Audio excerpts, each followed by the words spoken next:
سلام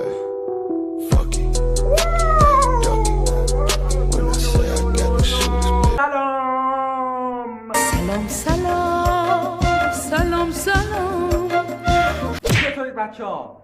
خوش اومدید به یه ویدیو دیگه.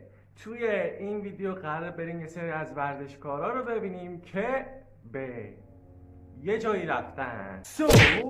قبل از اینکه بریم این ویدیو رو با هم دیگه شروع بکنیم، کانال منو همین الان سابسکرایب کن و برای این ویدیو کامنت انگلیسی بذار و این ویدیو رو حتما لایک بکن. بدون معطلی بزن بریم سراغ این ویدیو.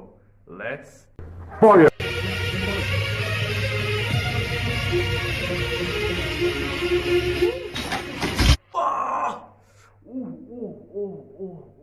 چه صورتش پاچید. خب تو که بلد نیستی از این کارو نکن.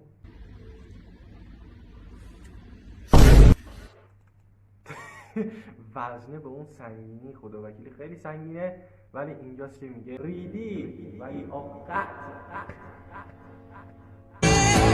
Y de pronto un día de suerte se me hizo. واقعی من فکر کردم داره شوخی میکنه.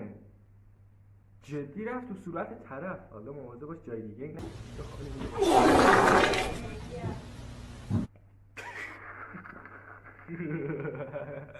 یه بار دیگه از اول با هم ببینیم.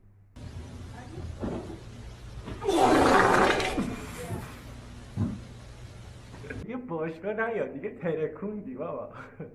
یه میله میخواد برداره، اینقدر بهش فشار اومد. حالا فکر کن بخواد داره وزنه بزنه.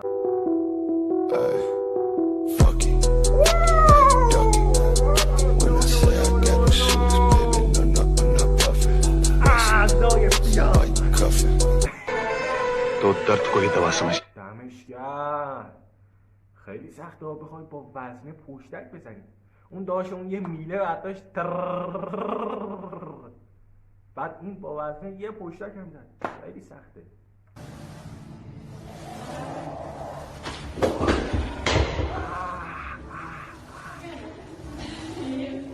به بوق رفت.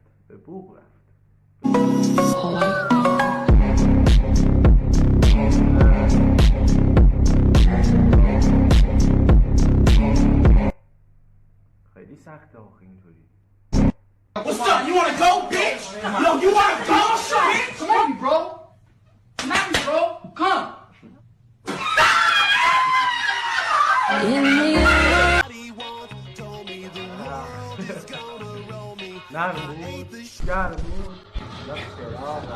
چراغه.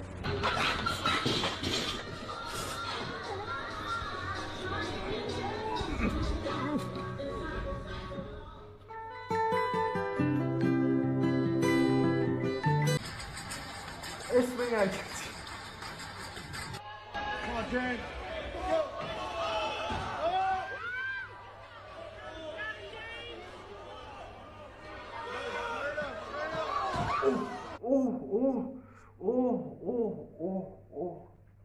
گردن مردن شکست. دمتون گرم تا اینجای ویدیو منو همراهی کردید. قبل از اینکه یادم بره کانال منو حتما سابسکرایب کن همین الان و لایک رو بکوب. برای این ویدیو کامنت انگلیسی بذار. ای ایران، ای مرد پرور، ای خاک از سرچشمه هنر.